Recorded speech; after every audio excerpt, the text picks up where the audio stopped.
गुजरात में दलित दूल्हा अगर घोड़ी पर बैठा तो उसे चाटा मारा गया। और यहाँ पे ऐसे कई वारदात है। ये पहला मामला नहीं था, इससे पहले भी कई ऐसी वारदातें सामने आई है।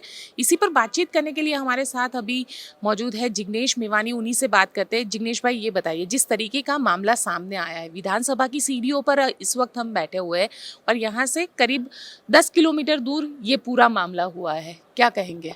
नहीं, गुजरात के गांव गांव में आज भी छुआछूत है और गुजरात की भारतीय जनता पार्टी की सरकार छुआछूत को खत्म नहीं करना चाहती।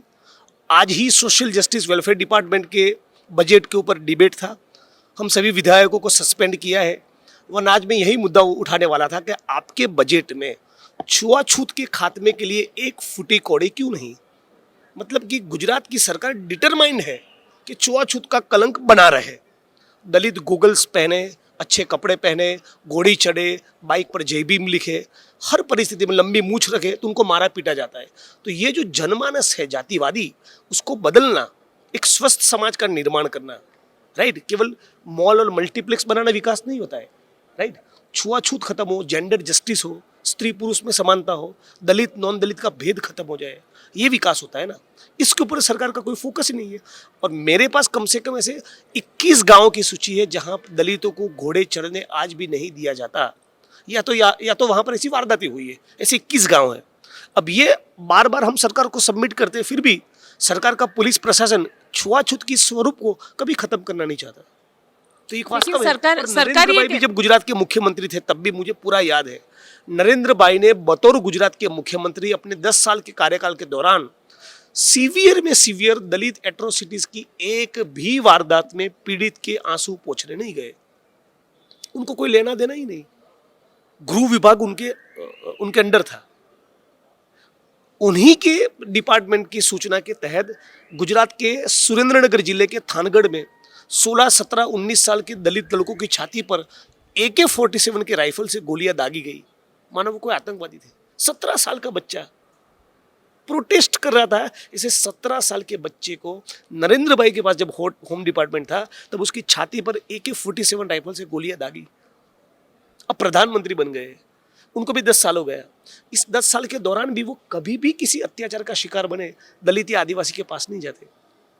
महिलाओं को गिड़गिड़ाना पड़ता है सेक्सुअल हैरेसमेंट और रेप की कंप्लेन को लेकर। वो मणिपुर के मुद्दे पर भी खामोश है, दलित अत्याचार पर भी खामोश है, बेरोजगारी पर भी खामोश है, महंगाई पर भी खामोश है, वो चीन के मामले पर भी खामोश है।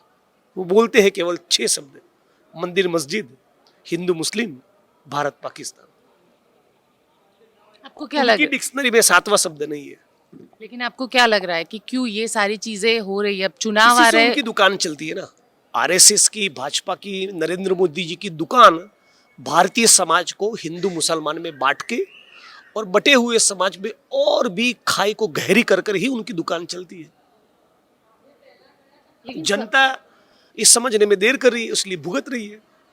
आज जो भाजपा को जो लोग वोट दे रहे हैं, वो तमाम भाजपा के वोटर अपने आप से अपना हाथ अपने सीने पर रखे अपने आप को पूछे कि जब कोरोना था तब राम में आस्था रखने वाले, हिंदू धर्म में आस्था रखने वाले, भाजपा को, नरेंद्र मोदी जी को वोट देने वाले, बूथ उनका मैनेज करने वाले किसी भी हिंदू को ऑक्सीजन का बूंद नसीब था? उनको क्या वेंटिलेटर मिले? उनको अस्पताल में कमरा मिला? लेकिन अमित शाह ये कहते हैं कि मोदी वैक्सीन दिया तब जाके लोग कोरोना से बचे। कहां पर भाई 55 लाख लोग मर गए ऐसा आपका वर्ल्ड हेल्थ ऑर्गेनाइजेशन कह रहा है। WHO कह रहा है कि हिंदुस्तान के अंदर, भारत में 55 लाख लोगों की कोरोना में डेथ हुई। भारतीय जनता पार्टी को वोट देने वाले, हिंदू धर्म में आस्था रखने वाले, आरएसएस और भाजपा के कार्यकर्ताओं को भी ऑक्सीजन की बूंद नहीं मिली, उनको वेंटिलेटर्स नहीं मिले, उनको अस्पताल में बिस्तर नहीं मिला, उन्होंने दम तोड़ दिया, उनको न टोसिलोजुमाब मिला न रेमडेसिविर इंजेक्शन मिला। यही सच्चाई है। और उसी कोरोना के कार्यकाल के दौरान गौतम अडानी साहब की इनकम 4 लाख करोड़ बढ़ गई। ये सच्चाई है। समझने में जनता देर कर रही है तो भुगत रही है।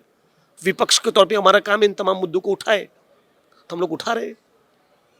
इसीलिए राहुल जी भारत जोड़ो न्याय यात्रा लेकर निकले। महिलाओं को न्याय मिले, व्यापारियों को न्याय मिले, दलित आदिवासी ओबीसी को न्याय मिले, बेरोजगार युवा को न्याय मिले।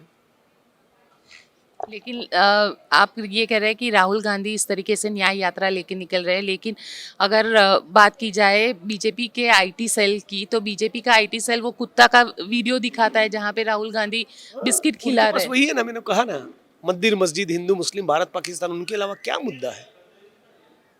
क्या मुद्दा क्या है उनके पास? आइए ना, चले चाइना पे चर्चा करिए। बहुत 56 इंच का सीना है ना, 2000 वर्ग मीटर जमीन चाइना आपकी छाती पर चढ़कर बैठा है। एक शब्द मोदी साहब के मुंह से क्यों नहीं निकल रहा है? बोलिए। हमारे गांव के गांव हड़प कर लिए, वहां इंफ्रास्ट्रक्चर खड़ा कर दिया, वहां सड़कें बना दी है। बोलिए ना मोदी साहब। वहां 56 इंच का सिरा पूरा ढीला ढस हो जाता है, एक शब्द नहीं निकलता। बोलिए। पुलवामा पर बोलिए ना, कौन जिम्मेवार है वो जो लोग सारे लोग मर गए? आपकी नाकामियों के कारण हुआ। क्यों नहीं बोल रहे उस मुद्दे पर? महंगाई पर बोलिए। इतनी भयंकर महंगाई, क्यों नहीं बोल रहे? आप ये सारी चीजों की बात कर रहे हैं, लेकिन सवाल ये है कि मोदी जी तो कह रहे हैं कि 400 प्लस। उनको बोलने दो, वो तो बोले 1000 प्लस, उनको बोलने दो।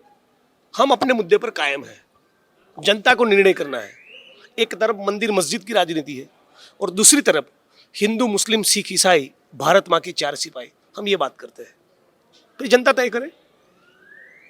हम बेरोजगारी और महंगाई के खिलाफ कुछ करना चाहते हैं, हम उसकी बात करेंगे।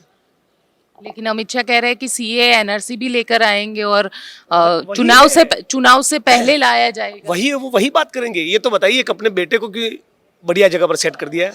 गुजरात के बाकी बेटों का क्या? आपका बेटा तो बीसीसीआई के चेयरमैन बन गया, वो तलवार और त्रिशूल बांटने क्यों नहीं जाता? समाज में हिंदू मुसलमान की डिवाइड करने के लिए आरएसएस और भाजपा के लोग 25, 35, 40, 50 साल से तलवार और त्रिशूल बांट रहे हैं। उसमें किसी भाजपा के मंत्री का बेटा या जय शाह क्यों नहीं जाता? उसको भेजिए। नहीं, आरएसएस और भाजपा के जो नेता है, उनके साधु भाई और बहनोई बड़े बड़े टेंडर और कॉन्ट्रैक्ट लेंगे। उनका बेटा और बेटी ऑक्सफोर्ड और कैम्ब्रिज और येल यूनिवर्सिटी में पढ़ेगा, और आम जनता, आम हिंदू के हाथ में आप तलवार त्रिशूल बांट रहे हो। यही राजनीति है उनकी। जनता को यही समझना है। कैबिनेट मिनिस्टर साहब का बेटा दंगों में नहीं मरेगा। दंगों में तो गरीब हिंदू या गरीब मुसलमान मरता है। अमित शाह के बेटे को कुछ नहीं होगा, बढ़िया से राज करेगा वो, बीसीसीआई का चेयरमैन बना रहेगा। आपका बेटा मरेगा, आपको संभलना है। आप ये कह रहे हैं कि हिंदू कहत है राम हमारा, कबीर साहब ने कहा है। हिंदू कहत है राम हमारा, मुसलमान रहमाना, आपस में दोनों लड़ाई मरत है, मर्म कोई नहीं जाना, साधु जग बोराना। कबीर साहब ने तो यहां तक कहा कि एक राम दशरथ का बेटा, दूजा जो घट घट में बैठा, तीसरे राम का सकल पथारा, चौथा सबसे निर्गुण सबसे न्यारा। ये तो धर्म की राजनीति करने के लिए बात कर रहे हैं। जो घट घट में बैठा है, हर एक इंसान के अंदर है, तो किस बात का झगड़ा है? तो आपका कहना ये है कि राम मुद्दा नहीं होना चाहिए, लेकिन रोजगार मंदिर ये सारी मस्जिद होनी चाहिए। धर्म, ये चुनाव का मुद्दा कभी नहीं होना चाहिए। कांग्रेस पार्टी ने 50 यूनिवर्सिटी बनाई थी, तो एनसीपी वाले कहे हम 55 बनाएंगे, भाजपा वाले कहे हम 60 बनाएंगे, 60 बनाएंगे। ये मुद्दा होना चाहिए। आपने 3 आईआईटी खड़े किए थे, हम 5 खड़े करेंगे। तो चुनाव में मुद्दा ये होना चाहिए। ये क्या जात पात धर्म कम की बात हो रही है? ये तो बीमारी है। ये कौमवादी पॉलिटिक्स एक प्रकार की बीमारी है। समाज को और रोगिष्ट बनाने के लिए राजनीति। हम सभी भारतवासियों को, 135 करोड़ जनता को समझना पड़ेगा, नेताओं के बेटे कभी तलवार त्रिशूल बांटने नहीं जाते। वो आपके बेटों के हाथ में वो हथियार देंगे ताकि आप दोनों आपस में लड़ो और मलो और जाओ साबरमती सेंट्रल जेल में या तिहाड़ की जेल में। अमित शाह का बेटा मैं मजे कर रहा है, बढ़िया सी जी रहा है। भारत के सारे जो कैबिनेट मिनिस्टर्स हैं भाजपा के, ऐश कर रहे हैं। बड़े बड़े टेंडर, बड़े बड़े ठेके, बड़े बड़े कॉन्ट्रैक्ट। वो तो कांग्रेस के नेता भी तो कर रहे हैं ना, वो तो कांग्रेस के नेता के भी। बाली के बीच पर जाकर आरएसएस और भाजपा के नेता, हाँ तो मैं तो कहता हूँ जाए ना बाली के बीच पे भी जाके रोमांस करे, नो प्रॉब्लम। तलवार और त्रिशूल की बांट रहे हो यार, हम तो मोहब्बत बांटने की बात कर रहे हैं। आप मोहब्बत बांटने की बात कर रहे हैं, लेकिन आप ही के नेता जा रहे हैं बीजेपी में। जाए। उनको कहीं ना कहीं लग रहा है कि वो यहाँ पे जिस तरीके से राजनीति हो रही है, या कांग्रेस जो है एक अच्छा विपक्ष तक नहीं बन पाया। बहुत से लोगों को ईडी और सीबीआई का डर बताकर तोड़ा जा रहा है। ये साफ है, पूरे मुल्क की जनता देख रही है। झारखंड मुक्ति मोर्चा के हेमंत सोरेन को जेल में डाल दिया, अरविंद केजरीवाल के मंत्रियों को जेल में डाल दिया, मुझे भी आसाम की जेल में डाला। या तो वो सीबीआई और ईडी भेजेंगे, या आपको राष्ट्र विरोधी बताएंगे, या आपको डराएंगे धमकाएंगे। फिर आने वाले दिनों में हमला भी कर सकते हैं फिजिकल। लेकिन उनका ये कहना है कि ये जो जातिवादी धर्म की राजनीति कांग्रेस करती है, देखिए, बीजेपी अभी तो तो उल्टा बीजेपी चोर- नहीं करती। उल्टा चोर कोतवाल को डांडे 1925 से लेके ये कौमवादी पॉलिटिक्स आरएसएस कर रहा है और हमको कह रहे हैं। हमारा तो नारा क्लियर है ना भाई, हिंदू मुस्लिम सिख ईसाई, भारत माँ के 4 सिपाही। हमको तो सभी को साथ में लेकर चलते हैं, यही हमारी राजनीति रहेगी, यही हम बात करेंगे। चलिए, आप हमारे साथ जुड़े इसके लिए आपका शुक्रिया।